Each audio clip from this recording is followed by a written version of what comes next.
I'm going to start today by reading a tweet from an OnlyFans girl. I'm actually reading a quote tweet of this tweet by an anonymous account called Raw Egg Nationalist. And it just says, "This is your brain on, quote, rationality," end quote. And then here's the tweet that he's quoting. And it's from Aella. Some of you may have seen this girl. She's a famous kind of rationalist OnlyFans girl. She says, "Child porn is created when people get paid to make child porn.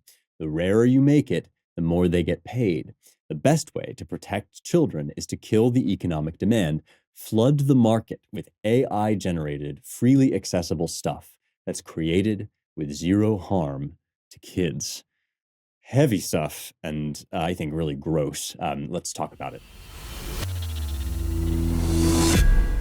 I'm going to talk to you a little bit about this idea of rationalism in a second, because what this is about is not that individual people are like evil or trying to, tear apart humanity, but that when you follow certain ideas down to their most extreme conclusions, you're going to end up making evil arguments. And this, if your idea of rationalism is that you just, you need to be proud of your own dispassion, so proud of your own dispassion, that you cut out of yourself, or you disregard all your sort of priors, you might call them, your basic instincts, your reactions to things, then you're going to end up, first of all, becoming a contrarian for the sake of being a contrarian.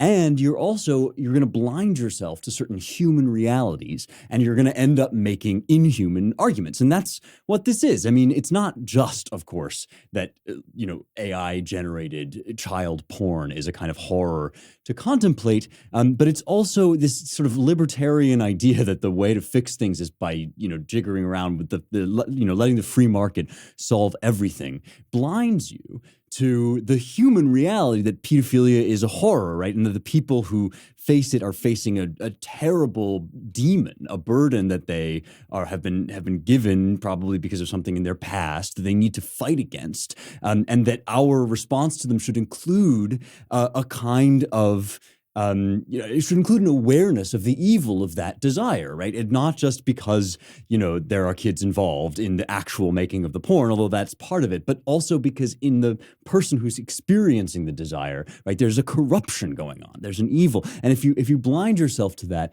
then you end up, calling yourself a rationalist because you're thinking purely in so-called cold logical terms, but you're actually disregarding a major feature of reality, of life, which is that pedophilia is evil, right?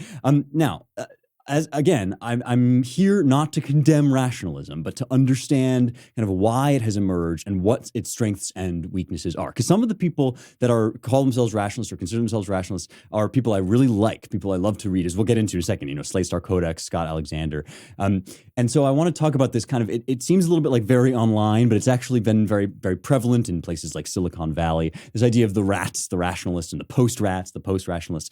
What is this? Let's discuss. The basic notion is this idea that you're there to be cold and objective, and you should get rid of all of your, presuppositions and your tribal attachments and so on and so forth. Very centrally influenced by this blog, Slate Star Codex, if you've ever read it. And it's a great blog. I mean, there's just long posts. But really fascinating and witty and interesting discussions of things. And one of the most famous posts on there kind of helps to define this idea and why people are into it. So here's Slate Star Codex. "I can tolerate anything except the outgroup," it's called, and it's from 2014. Just a passage. "The red tribe is most classically typified by conservative political beliefs." He's defining not just the sort of political parties, but these tribes that we get into in America, right? "Classically typified, the red tribe, by conservative political beliefs, strong evangelical religious beliefs, creationism, opposing gay marriage, owning guns, eating steak, drinking Coca-Cola, driving SUVs, watching lots of TV, enjoying American football, getting conspicuously upset about terrorists and commies, marrying early, divorcing early, shouting USA is number one, and listening to country music. The blue tribe is most classically typified by liberal political beliefs, vague agnosticism, supporting gay rights, thinking guns are barbaric, eating arugula, drinking fancy bottled water, driving Priuses, reading lots of books, being highly educated, mocking American football, feeling vaguely like they should like soccer but never really being able to get into it, getting conspicuously upset about sexists and bigots, marrying later, constantly pointing out how much more civilized European countries are than America, and listening to, quote, everything except country. Then in parentheses, there is a partly formed attempt to spin off a gray tribe, identified by libertarian political beliefs, Dawkins-style atheism, vague annoyance that the question of gay rights even comes up, eating paleo, drinking Soylent, calling in rides on Uber, reading lots of blogs, calling American football sports ball, getting conspicuously upset about the war on drugs and the NSA, and listening to filk. But for our current purposes, this is a distraction. They can be safely considered part of the blue tribe most of the time. I think these tribes will turn out to be even stronger categories than politics. Harvard might skew 80 to 20% in terms of Democrats versus Republicans, 90-10 in terms of liberals versus conservatives, but maybe 99 to 1 in terms of blues versus reds. Now, I think this was a very prescient, and remember back in 2014, this was a very prescient passage. I want to talk about why this attitude, this sort of sense of tribalism is a key part of wanting to reduce everything to rationality. I want to tell you about how you can get excellent free stuff from public goods. These are the guys that have basically decorated my entire kitchen because I love the way their basics look. They have, just all sorts of things: coffee, toilet paper, shampoo, soap. And I actually also really love the snacks that they make. Folks that have been listening to the show for a while can tell you that the chocolate-covered almonds are like my favorite thing to just munch on over the weekend. They're so good. And my cat, Chad Cat, pictured behind me, loves their freeze-dried duck nibs, which works out well because I like saying freeze-dried duck nibs. The point of public goods is that the stuff they sell is clean and eco-friendly. It's not none of those weird, gross chemicals that are added in the grocery store sometimes. You can be able to pronounce a lot of the ingredients, which is a plus. And really, they do look excellent in your kitchen or wherever you end up putting them. I worked out this great deal with them, and this truly is a no-brainer. You can get $15 off of your first public goods order with no minimum purchase, which means $15 of free stuff. Why would you not do that? Are you stupid? $15 of free stuff when you go to publicgoods.com/heretics or use heretics at checkout. That's publicgoods.com/heretics. Get $15 off your first order, whatever you want, no minimum purchase.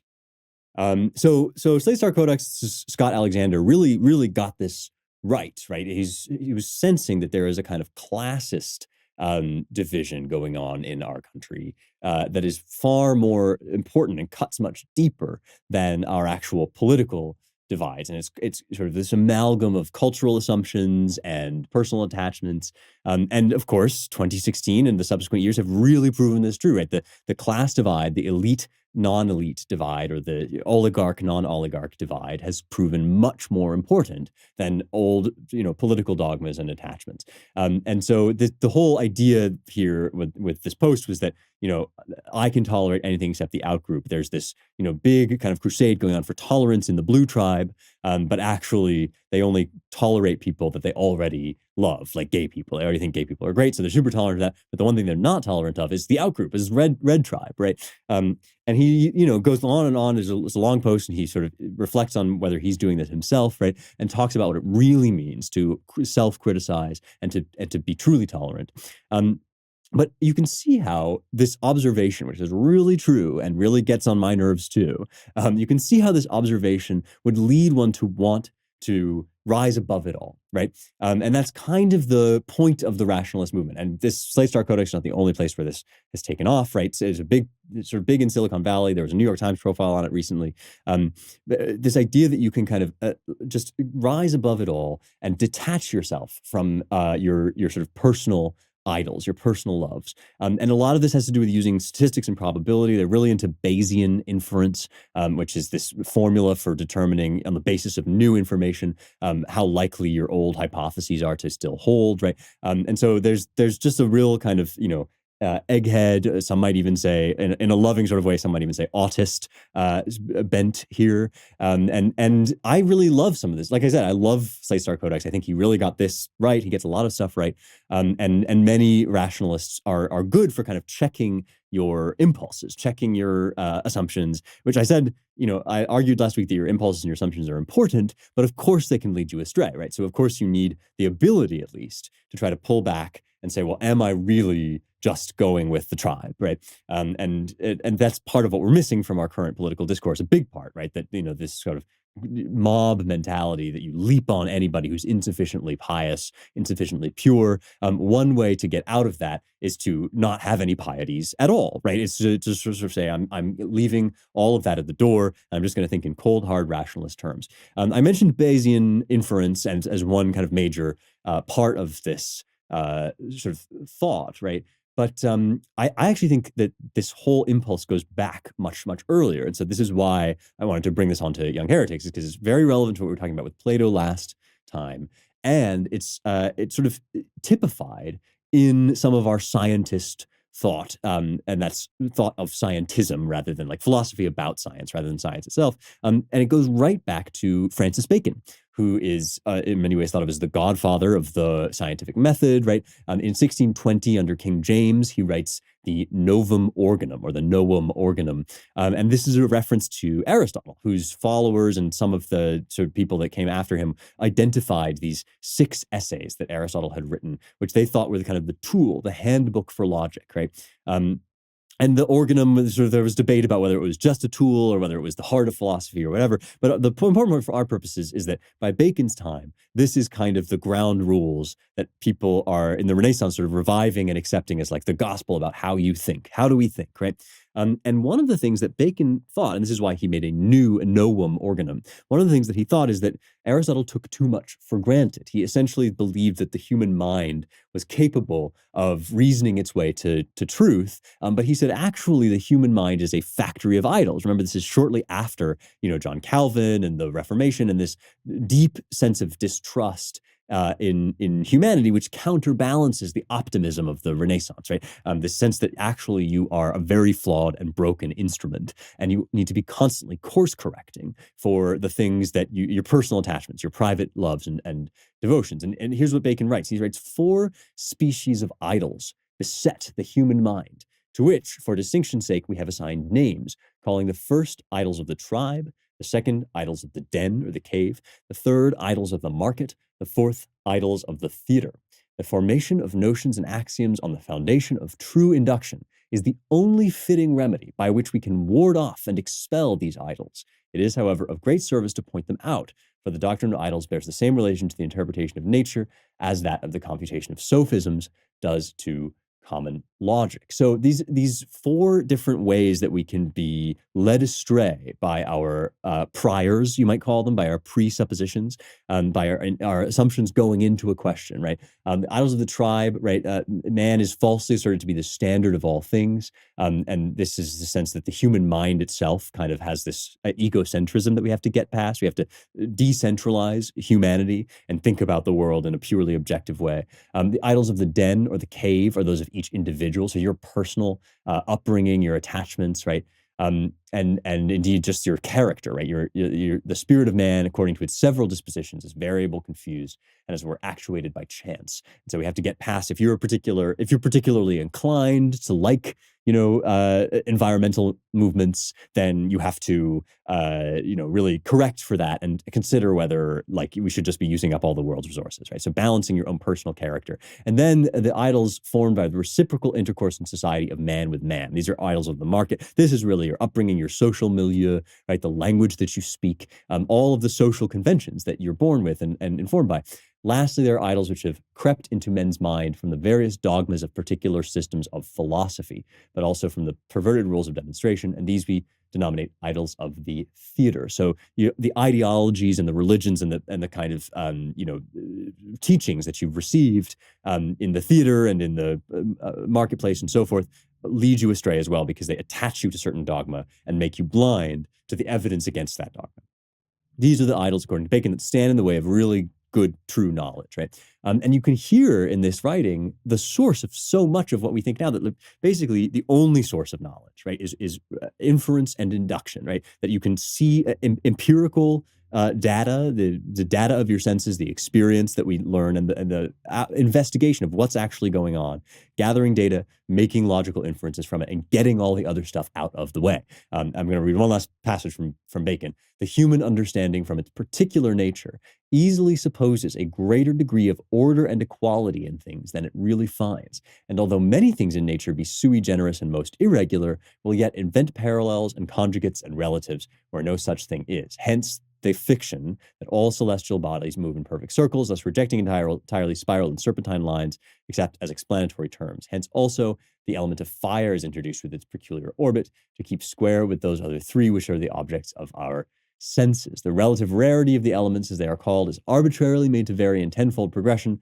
with many other dreams of the like nature. Nor is this folly confined to theories, but it is met with even in simple notions. I gotta say, The Spectator really is knocking it out of the park these days, and they've been doing it for a while. They are the longest running magazine in the world. They eschew identity politics in favor of intelligent conversation and thought, which is so sorely needed these days. I mean, it's really, I have been suffering from like a certain degree of stupidity fatigue when I log onto the internet now, where it's like every take is wrong. And The Spectator is a great antidote to that. The US edition has just newly come ashore. They're bringing the high quality writing and analysis to US audiences for the first time. And they also cover like books, travel, food, cultural stuff, which is important as well. Such a breath of fresh air.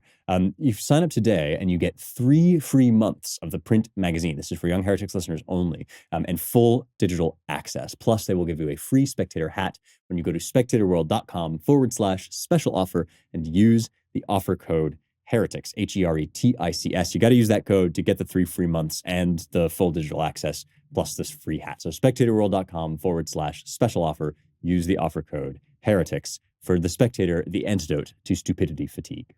So basically the idea here, right, is that you should mistrust your base instincts. You should mistrust your instincts, your intuitions, and you should mistrust your upbringing and the sort of things that you were taught to believe from birth and childhood.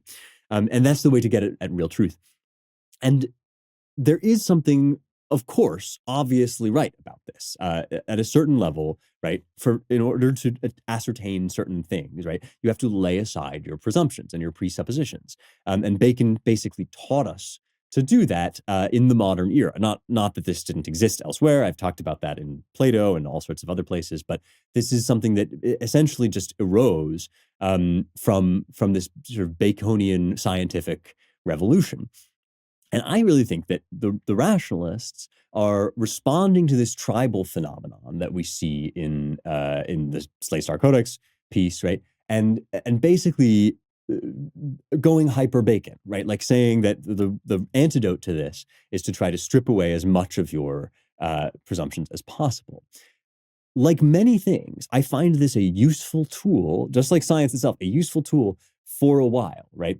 And then, unless you come back, right, unless you return to your humanity, you are likely to be led astray. And that's why I started with that Aella quote, right? Because there's something obviously wrong about it. It makes you kind of disconnected from your human impulses by design, right? That's part of what it is as a mode of thought. This kind of getting rid of everything except your brain, right? And so I wanted to spend some time now talking about the kind of dystopian version of hyper-rationalism, right? That when it veers off into an extreme as a reaction against tribalism, which is what we're seeing, right? We have this sort of impulse to just flee from tribalism and just use our heads, right? But we've talked before about the ways that can lead you terribly astray. So I want to read you a passage now from That Hideous Strength, which is the C.S. Lewis novel, the third in the trilogy, the Space Trilogy by C.S. Lewis, which we went over at Christmas time. And That Hideous Strength is really the best one, I think. And it's a dystopian fiction about what happens when men are basically enslaved to the idol of science.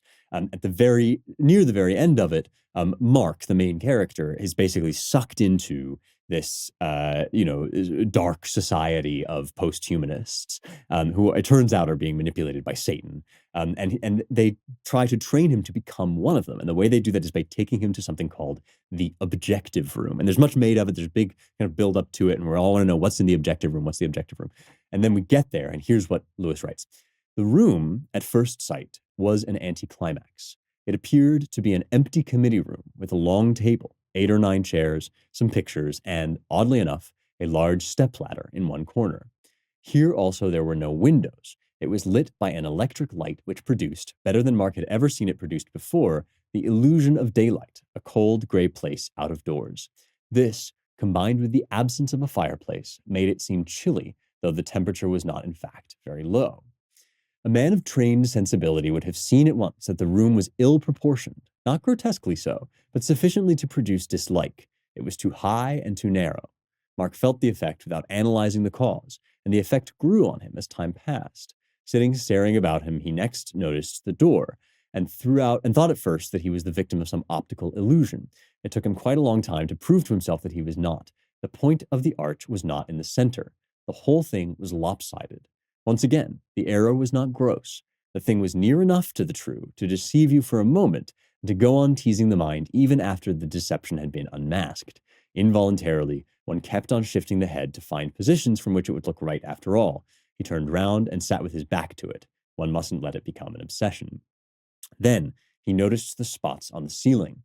They were not mere specks of dirt or discoloration. They were deliberately painted on. Little round black spots, placed at irregular intervals on the pale mustard-colored surface. There were not a great many of them, perhaps 30, or was it 100? He determined that he would not fall into the trap of trying to count them. They would be hard to count, they were so irregularly placed. Or weren't they? Now that his eyes were growing used to them, and one couldn't help noticing that there were 5 in that little group to the right, their arrangement seemed to hover on the verge of regularity. They suggested some kind of pattern. Their peculiar ugliness consisted in the very fact that they kept on suggesting it, and then frustrating the expectation thus aroused. Suddenly he realized that this was another trap. He fixed his eyes on the table. There were spots on the table, too. White ones, shiny white spots, not quite round, and arranged, apparently, to correspond to the spots on the ceiling. Or were they? No, of course not. Ah, now he had it. The pattern, if you could call it a pattern, on the table was an exact reversal of that on the ceiling, but with certain exceptions. He found he was glancing rapidly from one to the other, trying to puzzle it out. For the 3rd time, he checked himself. He got up and began to walk about. He had a look at the pictures. Some of them belonged to a school of art with which he was already familiar. There was a portrait of a young woman who held her mouth wide open to reveal the fact that the inside of it was thickly overgrown with hair. It was very skillfully painted in a photographic manner, so that you could almost feel that hair. Indeed, you could not avoid feeling it, however hard you tried. There was a giant mantis playing a fiddle while being eaten by another mantis, and a man with corkscrews instead of arms bathing in a flat, sadly colored sea beneath a summer sunset. But most of the pictures were not of this kind. At first sight, most of them seemed rather ordinary, though Mark was a little surprised at the predominance of scriptural themes. It was only at the 2nd or 3rd glance that one discovered certain unaccountable details, something odd about the positions of the figures' feet, or the arrangement of their fingers, or the grouping. And who was the person standing between the Christ and the Lazarus? And why were there so many beetles under the table in the Last Supper? What was the curious trick of lighting that made each picture look like something seen in delirium? When once these questions had been raised, the apparent ordinariness of the pictures became their supreme menace, like the ominous surface innocence at the beginning of certain dreams. Every fold of drapery, every piece of architecture had a meaning one could not grasp, but which withered the mind. Compared with these, the other, surrealistic pictures were mere foolery. Long ago, Mark had read somewhere of things of that extreme evil which seems innocent to the uninitiate, and had wondered what sort of things they might be. Now he felt he knew. He turned his back on the pictures and sat down. He understood the whole business now. Frost was not trying to make him insane, at least not in the sense Mark had hitherto given to the word insanity. Frost had meant what he said. To sit in the room was the first step towards what Frost, this is the kind of researcher, maniacal researcher in the NICE, the NICE, Frost called objectivity, the process whereby all specifically human reactions were killed in a man so that he might become fit for the fastidious society of the macrobes. That's the higher beings, which turn out to be demons, right? So this, I'm going to read that again. The first step toward what Frost called objectivity, the process whereby all specific human reactions were killed in a man, so that he might become fit for the fastidious society of the macrobes. Higher degrees in the asceticism of anti-nature would doubtless follow: the eating of abominable food, the dabbling in dirt and blood, the ritual performances of calculated obscenities. They were, in a sense, playing quite fair with him, offering him the very same initiation through which they themselves had passed and which had divided them from humanity, distending and dissipating with her into a shapeless ruin, while it condensed and sharpened Frost into the hard, bright little needle that he now was.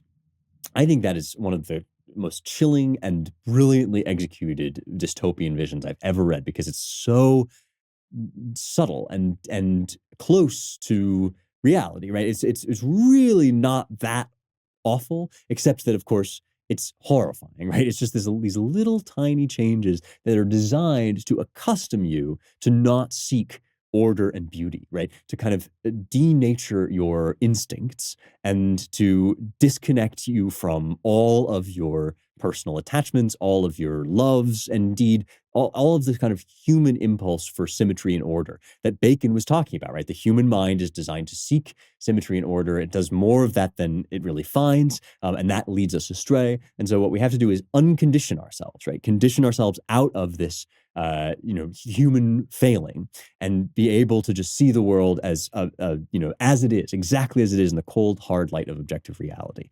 The problem with this, of course, is that part of the world is your humanity, right? If you erase your humanity, if you cut out all of your heart, right, then you will actually have taken away something from the reality of the world, because you and your mind and what it is like to be a human being are part of reality. And so if you cut that away in order to get at reality, you'll have cut off your nose to spite your face. I'm not saying here that every prejudice you have is true or good or right. I'm not saying that you don't need sometimes to think in coldly rationalist terms. But I am saying that if that's all you do, you will actually have made yourself blind to certain very important truths about the world, namely the truths that are conveyed to you by your heart. And so what you really need is a union of head and heart, right? This is something that we're struggling through a lot right now. On the one hand, we have a kind of cold, anti-human ideology that wants to abstract us all out into the cloud, and basically just make everything possible that can be done. And on the other hand, we have a really atavistic reaction that definitely is, I think a lot of people were worried about this with Trump, right? That it was just like letting loose this angry id that had been so beaten down, and that needed kind of restraining and guidance, right? And I still think that that's true, that the Republican Party is trying to figure out how to get all of this populist energy that's built up, and actually lead it in a coherent direction. That's kind of part of the new generation of Trumpists or post-Trumpists or whatever you want to call them, like the J.D. Vances and the Blake Masterses of the world, and indeed Ron DeSantis. But when you talk about these kind of hyper-rationalist, purely quote-unquote objective ideas, there's a reason why they always end up leading you to something that's actually monstrous. And so the next thing that I want to read to you is from Aldous Huxley's Brave New World, which we read last week, because I was talking about that as an example, right, of a kind of quiet, friendly, smiling evil, right? It's just everything is great and everything feels good and nobody's sorrowful. But actually, there are horrors untold going on that only we can see because everybody else has been conditioned out of their natural response. So here's Aldous Huxley again, Brave New World, and another passage. They're in what's called the hatchery, which is the kind of childhood where they rear the children, not in families, but in kind of collectives. And in a little grassy bay between tall clumps of Mediterranean heather, two children, a little boy of about 7 and a little girl who might have been a year older, were playing very gravely and with all the focused attention of scientists intent on a labor of discovery, a rudimentary sexual game. Charming, charming, the DHC repeated sentimentally. Charming, the boys politely agreed, but their smile was rather patronizing. They had put aside similar childish amusements too recently to be able to watch them now without a touch of contempt. Charming? But it was just a pair of kids fooling about. That was all. Just kids. I always think, the director was continuing in the same rather maudlin tone. He was interrupted by a loud boo-hooing. From a neighboring shrubbery emerged a nurse, leading by the hand a small boy who howled as he went. An anxious-looking little girl trotted at her heels. "What's the matter?" said the director. The nurse shrugged her shoulders. "Nothing much," she answered. "It's just that this little boy seems rather reluctant to join in the ordinary erotic play. I'd noticed it once or twice before, and now again today. He started yelling just now." "Honestly," put in the anxious-looking little girl, "I didn't mean to hurt him or anything, honestly." "Of course you didn't, dear," said the nurse reassuringly. "And so," she went on, turning back to the doctor, "I'm taking him in to see the assistant superintendent of psychology, just to see if anything's at all abnormal." It's such a chilling passage because they're training children in sex, and this is okay groomer, right? We've been talking about the Florida law a little bit on this show and the reaction to it, and the idea that people are so angry when you can't talk to third graders about sex in school. This is the apogee of that attitude, right? And we hear people talk about it sometimes in like somebody posted, I think it was James Lindsay posted the New York Times comment section, right? A woman saying, "Children are sexual beings. From the beginning, children are sexual." And so we need to be able to talk to them about this, because the caveat being, right, because we don't think that parents are qualified or allowed to raise their children, right? And so we need to shape the way that children see the world sexually so that it conforms to our vision, right? That's what's going on. It's that we have this vision of the world where gender is totally permeable. Sex doesn't mean anything. Biological sex is a social construct. And in order to enforce that vision, we need to teach children and not let their parents interfere. Because if a kid comes to a parent and says, "I think I'm a girl," but the parent says, "No, you're a boy," well, then that's harmful, right? That's keeping trans kids from their health care. And the reason they talk this way is because they are trying to instill a theology, right? An attitude about the good and about the human person, which many, many people, the majority of people still, I would argue, find abhorrent. And in order to do that, of course, they have to take control of the children. And that's why this is such an amazing and horrifying scene, because we see from the outside, and this poor little boy sees that this is actually something extremely damaging and hideous, right? To expose children to sexuality and to programatize it, right? To enforce it, to take a control over the way that children's sexual psychology develops according to your own personal ends, right? It's very exploitative, right? We want children to treat sex a certain way, and so we're going to train them in this attitude, right? And if you don't believe me, if you think all this okay groomer stuff is overdone, look up Gender Queer, a Memoir, which is a book that has been found in many school libraries. Look up, Megan Basham has tweeted some videos that are being shown to kids in school about like porn and sex that are really kind of eye-popping and have motivated this enormous movement, because when you see this stuff, you know it's wrong, right? And it doesn't matter if Aella argues to you that you should actually just substitute it with AI child porn, right? It doesn't matter if you can make a perfect case for that, because your heart can tell that this is an abomination. And so, again, it's not as if every time you have that feeling, you don't need to check it and ask whether you're right or wrong. But of course we know, right, that instilling anti-human ideas about sex and sexuality into children, instilling any ideas about sexuality into children that their parents haven't approved when they're young children, right, is an evil, and it should absolutely outlaw it. And the rage with which people are responding suggests that we're onto something here, right? We're onto this sense that this is not just a purely objective thing, right? Because objectivity almost always, right? If somebody presents himself to you as purely objective, and I'm actually not accusing like Slate Star Codex of this, because he's actually very introspective about this sort of thing. But like, if somebody presents himself to you as purely objective, he's almost always smuggling in his own theology, which he thinks is just the truth of the world, right? I think it's just true that science has proven that sex is over, and there's no such thing as biology, and your atavistic old prejudices are what's keeping me from leading your child into this brave new world. And so Brave New World is precisely a depiction of exactly this horror, and we see it from the outside, and so we see it truly. I want to talk now about why this is, because I again, like I said, I think that the impulse to just be purely objective is very understandable in a world where everybody is getting like frothed up into mob rule. But like I argued last week, right, everything has its excesses. All human impulses can have good versions of themselves, and they can be taken way overboard or corrupted because we are fallen beings. And so I think that it's going ultimately to be a mistake to veer away from tribalism into kind of pure rationality. I'm going to read another C.S. Lewis passage, sort of discusses why that might be. I'm really excited to be sponsored by Bambi because I think they do a really needful thing. They fill a real need. And it's spelled not like the deer, but like Bambee. They are an HR platform built for businesses like yours, which is to say small businesses that cannot spend $80,000 a year hiring an in-house HR manager to run through all these forms or whatever, meticulous stuff you need to do. We have a great HR manager at Claremont, and she really is a lifesaver. It's just like anything that needs signing or whatever, she's always sending it to me with a smile. But not every business can just devote that much time and energy to this stuff. And if you let it slide, if you get one complaint, it can turn over your entire world. Everything that you've worked so hard for can just be like brought to the ground by all these crazy regulations. So when you go to Bambi, they will sign you up with a dedicated HR manager, which starts at just $99 a month, which will save you a ton of money. No hidden fees. Cancel anytime. They have this other thing called HR Autopilot, which automates your core policies and workplace training. Really just a cool service. And they're offering a great deal for Young Heretics listeners. When you go to Bambi.com/heretics, you get a free HR audit. So BAMBEE.com/heretics, Bambi.com/heretics for a free HR audit.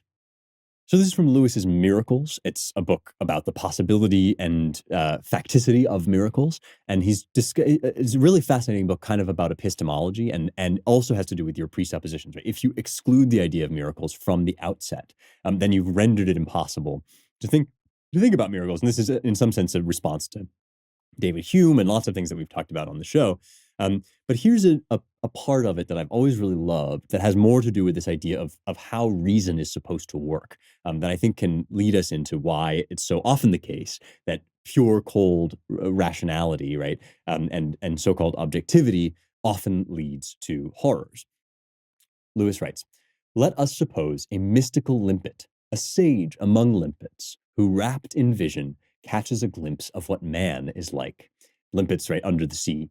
Catch a vision of what man is like. In reporting to his disciples, who have some vision themselves, the less than he will have to make use of many negatives.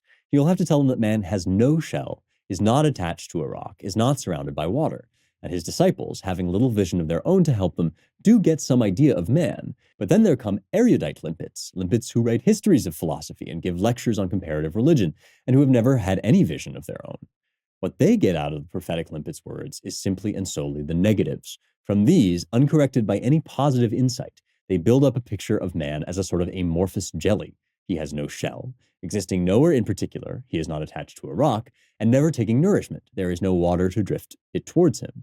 And having a traditional reverence for man, they conclude that to be a famished jelly in a dimensionless void is the supreme mode of existence, and reject as crude materialistic superstition any doctrine which would attribute to man a definite shape, a structure, and organs. Our own situation is much like that of the erudite limpets. Great prophets and saints have an intuition of God which is positive and concrete in the highest degree, because, just touching the fringes of his being, they have seen that he is plenitude of life and energy and joy. Therefore, and for no other reason, they have to pronounce that he transcends those limitations which we call personality, passion, change, materiality, and the like. The positive quality in him which repels these limitations is their only ground for all the negatives. But when we come limping after and try to construct an intellectual or enlightened religion, we take over these negatives, infinite, immaterial, impassible, immutable, etc., and use them unchecked by any positive intuition. At each step, we have to strip off from our idea of God some human attribute. But the only real reason for stripping off the human attribute is to make room for putting in some positive divine attribute. In St. Paul's language, the purpose of all this unclothing is not that our idea of God should reach nakedness, but that it should be reclothed. But unhappily, we have no means of doing the reclothing. When we have removed from our idea of God some puny human characteristic, we, as merely erudite or intelligent inquirers, have no resources from which to supply that blindingly real and concrete attribute of deity, which ought to replace it. Thus, at each step in the process of refinement, our idea of God contains less, and the fatal pictures come in: an endless, silent sea, an empty sky beyond all stars, a dome of white radiance. And we reach at last mere zero and worship a non-entity. And the understanding left to itself can hardly help following this path. That is why the Christian statement that only he who does the will of the Father will ever know the true doctrine is philosophically accurate. Imagination may help a little, but in the moral life, and still more in the devotional life, we touch something concrete, which will at once begin to correct the growing emptiness of our idea of God. One moment of even feeble contrition or blurred thankfulness will, at least in some degree, head us off from the abyss of abstraction. It is reason herself which teaches us not to rely on reason only in this matter. For reason knows that she cannot work without materials. When it becomes clear that you cannot find out by reasoning whether the cat is in the linen cupboard, it is reason herself who whispers, "Go and look. This is not my job. It is a matter for the senses." So here, the materials for correcting our abstract conception of God cannot be supplied by reason. She will be the first to tell you to go and try experience. Oh, taste and see. For of course, she will have already pointed out that your present position is absurd. As long as we remain erudite limpets, we are forgetting that if no one had ever seen more of God than we should have no reason even to believe him immaterial, immutable, impassible, and all the rest of it. Even that negative knowledge, which seems to us so enlightened, is only a relic left over from the positive knowledge of better men. Only the pattern which that heavenly wave left on the sand when it retreated. That is a brilliant passage, in my opinion, and it tells you something about, right, if you think about God, right, and we were talking, when we talked about Nietzsche, about God as the true source of all of our high abstractions and all of our reasoning about the true, the good, and the beautiful, right? We are actually not in a position to know those things a priori, that is, with kind of purity of perfection, right? And this is why actually the emphasis on data and empirical study in the scientific stuff is actually pretty good, right? Because if all you're doing is just stripping away your intuitions and your moral code and your personal upbringing, then you're ending yourself up with just emptiness, right? And reason herself says she needs material to work with, right? You need to be reasoning about something, and a big part of what you need to be reasoning about is what you are thinking and feeling and your experience of the world and what you were raised and brought up with. And those things contain enormous wisdom, which you of course can contest and question and alter. But if you scrap it entirely, if you throw it out the window, then you're left with no guide, and you are deprived of an important aspect, an important data point, which is the reality of your emotional response to things, right? Which connects you to certain spiritual truths. And if you let that go, then you are actually looking away from an important part of reality, right? If you truly follow Bacon's advice all the way to the nth degree, and you just like disregard the idols of the tribe and so forth, then you will actually have closed your eyes to an important dimension of reality, which comes through your inner experience, comes through tradition, comes through wisdom, comes through your intuitions. And so our sense that we need to do away with all of those is actually tremendously mistaken, because it leads us into this kind of airy, abstract place where we have nothing to hold on to. And then ultimately we end up just proposing anything, a lot of which is like eugenics or whatever the stuff we read in Republic Book 5. So let me read one more passage now from some of the greats, and then I'm going to return to rationalism to conclude. So here's Edmund Burke, one of our best advocates of what he calls prejudice, and we use that word now to mean negative, just ugly feelings that you have about negative people or whatever. But in fact, what he means by this is literally a prejudgment, right? Like a thing that you were handed down. You did not arrive at something. You did not arrive at this idea by your own reasoning, and nevertheless, you have a strong conviction that, say, incest is wrong or whatever. And this is what I've been arguing, that those convictions have something important to tell you, right? And even if you're going to make a case against them, you need to do so with great reverence and caution and respect for them, right? And you need to have excellent reasons for jettisoning your presuppositions. Here's Edmund Burke. The science of constructing a commonwealth, or renovating it, or reforming it, is like every other experimental science, not to be taught a priori. Nor is it a short experience that can instruct us in that practical science, because the real effects of moral causes are not always immediate, but that which in the first instance is prejudicial may be excellent in its remoter operation, and its excellence may arise even from the ill effects it produces in the beginning. The reverse also happens, and very plausible schemes with very pleasing commencements often have shameful and lamentable conclusions. In states, there are often some obscure and almost latent causes, things which appear at first view of little moment, on which a very great part of its prosperity or adversity may most essentially depend. The science of government, being therefore so practical in itself and intended for such practical purposes, a matter which requires experience, and even more experience than any person can gain in his whole life, however sagacious and observing he may be, is with infinite caution. It is with infinite caution that any man ought to venture upon pulling down an edifice which has answered in any tolerable degree for ages the common purposes of society, or on building it up again without having models and patterns of approved utility before his eyes. This is so good. He's responding to the French Revolution, right? What's that? It's another so-called triumph of reason, right? It's where we're going to scrape away all of those clerics, all of the kind of accretions of time and prejudice, and we're going to get rid of the church, and we're going to get rid of religion, and it's just going to be, pure reason, the Enlightenment, right? We're going to divide Paris into neat little blocks, and we're going to, assign everybody a number, and then we're going to, rename the months and the days of the week, and all of these things that are going to disconnect us, like the objective room in C.S. Lewis, going to disconnect us from our prejudices. And Burke is saying this is the road to madness, because these sorts of things, right, are actually beyond the scope of human knowledge in its pure sense, right? Your brain operating alone, no matter how smart you are, no matter how much experience you have, your brain is actually not big enough to develop like the pure, perfect objective vision of the world that you want. And so you need tradition to convey to you the experience of the past and to set up for you models, which you should be loath to tear down. So the first time you think, well, we would be better off without all these idols of theater, right? Better off without religion at all to guide us.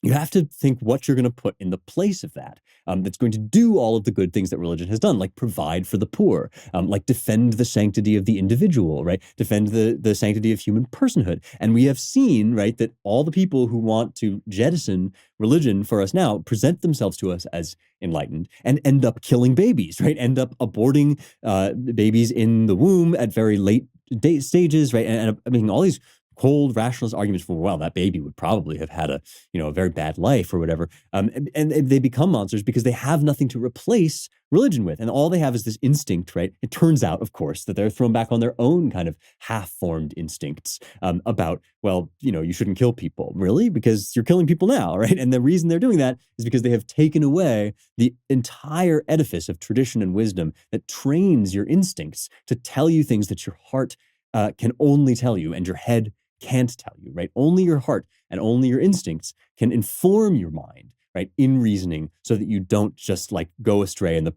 pure pride of your rationality and your reasoning.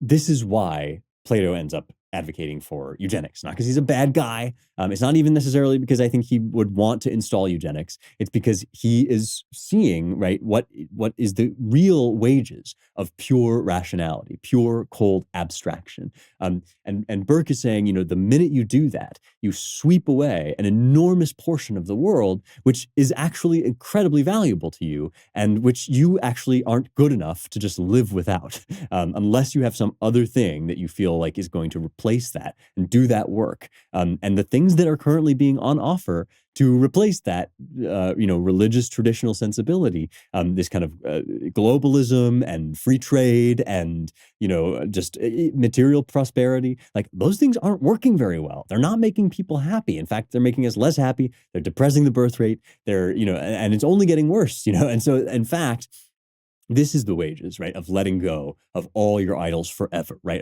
When I say idols, I don't mean actual religious idols, but what Bacon is talking about with idols, which are really just your attachments, right? Letting go of those forever is actually going to lead you into madness. And so to conclude, I wanted to read one more thing from Slate Star Codex. I began by reading a passage where he got something really right? He really put his finger on something true. And so, again, I do not want to suggest that this method of thinking has no benefit or value, right? What I do want to suggest, though, is that applied in its entirety, it does, and without any other correctives, it has the ability to destroy you, or to lead you astray. Let's put it that way, right? Because I read that Aella quote at the beginning. Now here's another quote from Slate Star Codex piece. He says, "There is an anti-transgender argument that I take very seriously." Again, this was back before all of the present madness, right? The argument goes, we are rationalists. Our entire shtick is trying to believe what's actually true, not what we wish were true, what our culture tells us is true, or what it's popular to say is true. If a man thinks he's a woman, then we might empathetically wish he were a woman. Other people might demand we call him a woman, and we might be much more popular if we say he's a woman.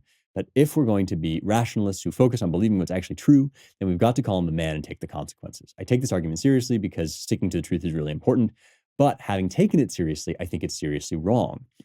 An alternative categorization system is not an error, and borders are not objectively true or false. Just as we can come up with criteria for a definition of planet, he talked earlier about whether or not Pluto is a planet, we can come up with a definition of man. Absolutely typical men have Y chromosomes, have male genitalia, appreciate manly things like sports and lumberjackery, are romantically attracted to women, personally identify as male, wear male clothing like blue jeans, sing baritone in the opera, etc. Some people satisfy some criteria of manhood and not others, in much the same way that Pluto satisfies only some criteria of planethood, and whales satisfy only some criteria of mammalhood. For example, gay men might date other men and behave in effeminate ways. People with congenital androgen insensitivity syndrome might have female bodies, female external genitalia, and have been raised female their entire life, but when you look into their cells, they have Y chromosomes. Biologists defined by fiat that in cases of ambiguous animal grouping like whales, phylogenetics will be the tiebreaker. This was useful to resolve ambiguity, and it's worth sticking to as a Schelling point, so everyone's using their words the same way. But it's kind of arbitrary and mostly based on biologists caring a lot about phylogenetics.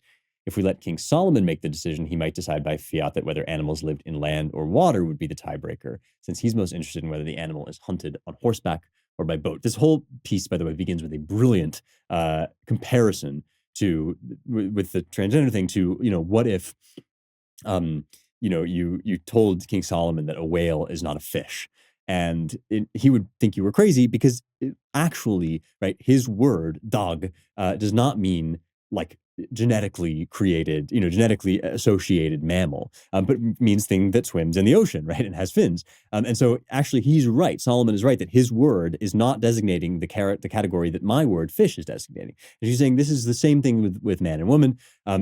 With edge cases, right, the project of the transgender movement is to propose a switch from using chromosomes as a tiebreaker to using self-identification as a tiebreaker. He's saying in cases where gender is ambiguous, the transgender movement basically wants to redefine the categories. Now, I think he got this really wrong. It turns out that was not what the transgender movement was going for at all, or at least not the peak trans movement that we're currently up against, right?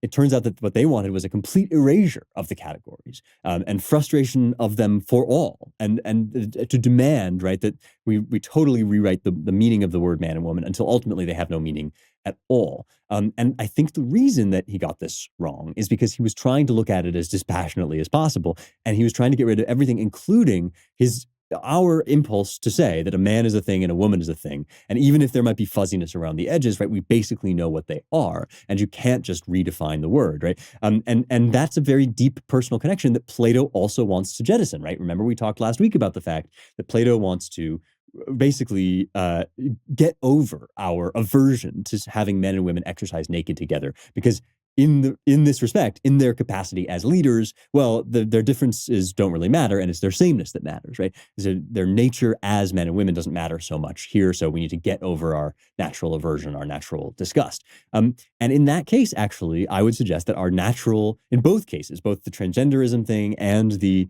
men and women working out naked together, our natural aversions are telling us something that maybe our reason can't properly articulate, but which turned out to be right, that men and women actually have profound spiritual differences that are conveyed in all of these physical details that he's describing here, but that actually can't be frustrated or thwarted without breaking down language, which is what the transgender movement is now demanding.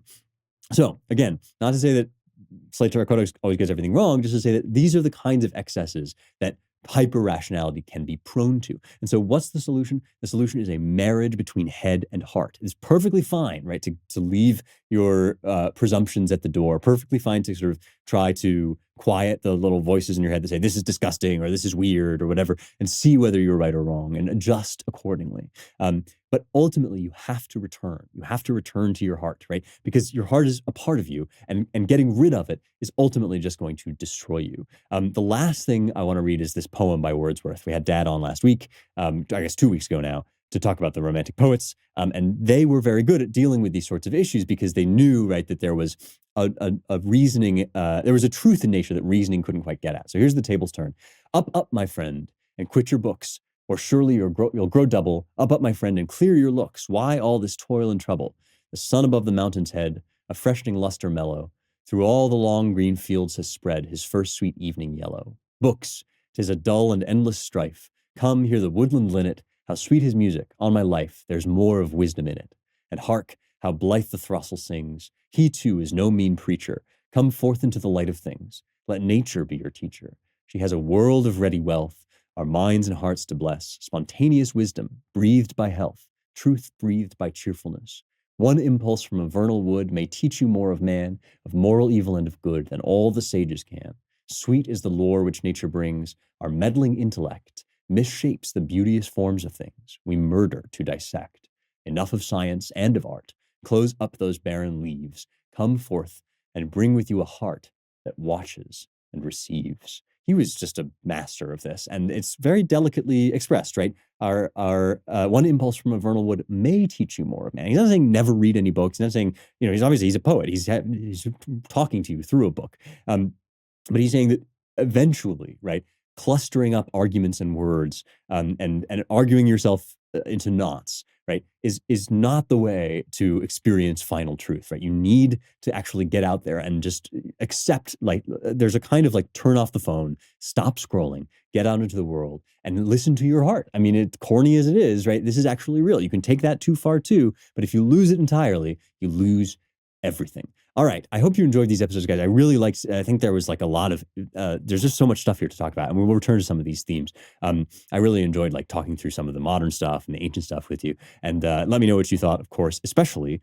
on locals, whence comes today's mailbag question. So I was talking on Liz Wheeler's show about the East India Trading Company and the tea that they brought to the American colonies. But now I want to tell you about a good tea company, Gold River Trading Company. These guys are awesome. They make excellent American tea, which is hard to find. It's not easy to find good tea over in America. I fell in love with it in the UK when I was there as a graduate student, and then I came back here and I sort of stopped drinking it. But Gold River Trading Company has reinvigorated my love for tea. They have these fantastic blends. I really love their 1776 breakfast blend now that Lent is over and drinking caffeine again. But they've got a bunch of different kinds and even some non-caffeinated ones if that's your thing. It comes in these really awesome canisters, which their designs are great. But more importantly, the tea is fantastic. And I've been hearing great things about it from people that have, listeners that have checked it out. When you go to goldriverco.com and use the promo code Heretics, Heretics, you'll get 10% off just for my listeners. That's goldriverco.com. Use the offer code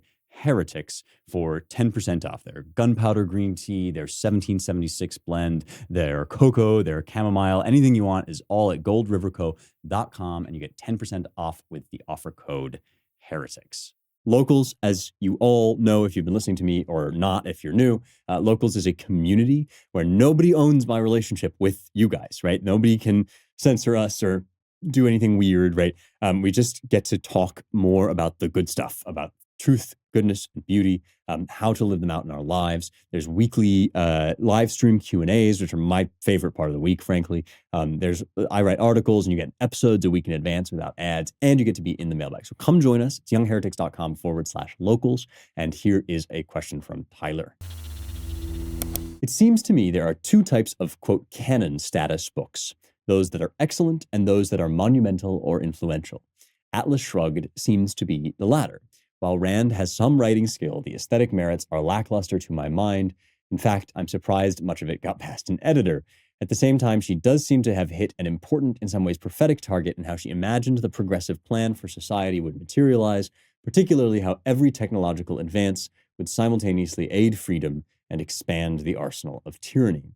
Do you think this book deserves a place in the Western canon? And if so, what are its merits? So I've taken this question because it is kind of related to some of what we were talking about, where if you strip the fullness of yourself away and you just go after one thing, you're likely to go astray.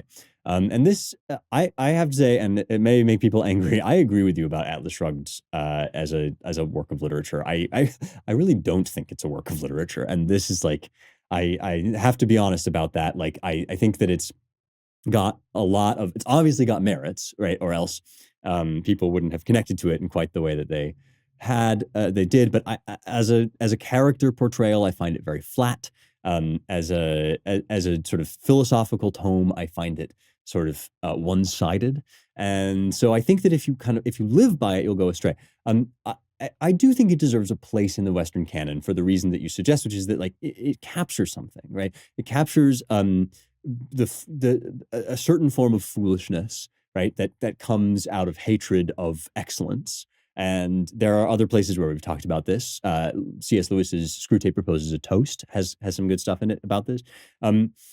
And usually, like the scenes in it are mostly like wish fulfillment. Like Dagny walked in and said all sorts of, like beat somebody over the head with a steel girder and said, like, "You fool! Like you have too many feelings." Like, and it's dispassionate in some of the ways that we've been talking about today, right? So I think that if you made it into your life philosophy, you would probably go wrong. And I think that I have to say that just as a matter of literary criticism, it really like it creates these caricatures of people that are basically just hidebound. They're embodiments, emanations of an ideology. They're kind of like paper characters. And so I really don't like it as a work of fiction, and therefore I think it suffers because its vision of the world isn't complete enough, right? The main reason why it suffers is not like the prose or whatever, but because the vision of the world that it presents is so rigid philosophically that it doesn't have space for like, oh, the person that is a progressive but actually like has some points to make, right, or whatever. It just portrays these people as like sniveling idiots from start to finish, and so, look, I will talk about it at some point on the show. I think it's worth reading. It needs attention. But I also think that it has a kind of like mania to it. And if you want a really good assessment of Ayn Rand, you should look up William Buckley's retort to her and review of her, I think in National Review. You can check that out. But I think your broader point is actually really interesting, right? That some things are so influential, like Marx, right? The Communist Manifesto. You should read it, right? It's in the canon. It's part of the Western canon. It's part of the Western story. It's definitively Western. It comes out of kind of post-Christian ideals, which are influenced by the Judeo-Christian thought, and it's obviously right in the tradition of German philosophy. It's a direct response to an attack on Hegelians and all that stuff. So, we'll talk about it on the show at some point. But the canon does not just mean like things of enormously high quality. In fact, I would even argue that like a lot of things that are of enormously high quality don't necessarily belong in the canon. Like there's stuff that's really beautiful and good that I would certainly talk about on the show because it's part of the West. But when you talk about the canon, you're talking about like kind of the standard, the exemplary standard of a certain form, right? That's what canon means. It means a stick for measuring things with. And so, Homer is the exemplary standard of epic literature from ancient Greece. And it was viewed that way at the time. And it's beautiful and excellent, but it's also the apogee of a certain form. And Atlas Shrugged is also the apogee of a certain ideology, right? A certain idea about how human beings work best, which is kind of as as Uber mentioned, right? As people that transcend their sort of small softness and weakness to accomplish great things. I don't think that's a true vision of humanity, but I would certainly include it in the canon. All right. Thanks for that question. I'm sorry if you love Atlas Shrugged, and I've just kind of, I've kind of raked it over the coals. I do think you should read it, and we will talk about it, but I don't think it's a very good book. Okay, that's it from me this week. Please join us on Locals at youngheretics.com/locals. Really helps support the show, keep it going, and I will see you there when you do it. If you like this show, you will love the Claremont Institute. It's where I work. We write and study and think about the American idea, which we hope to advance and defend. We put out the Claremont Review of Books and the American Mind. American Mind is online, CRB is online and print. Both, I think, have some of the best writing you'll find out there, stuff you won't read anywhere else, really interesting stuff. And I'm not just talking about the stuff that I write. I'm also talking about the stuff that people who are much smarter than me write in those publications as well. So go to claremont.org/donate if you want to support our work, and I hope you do. Mention in the notes that you heard about Claremont through Young Heretics. And that's it for me. I will see you next week for more truth, beauty, and the stuff that matters.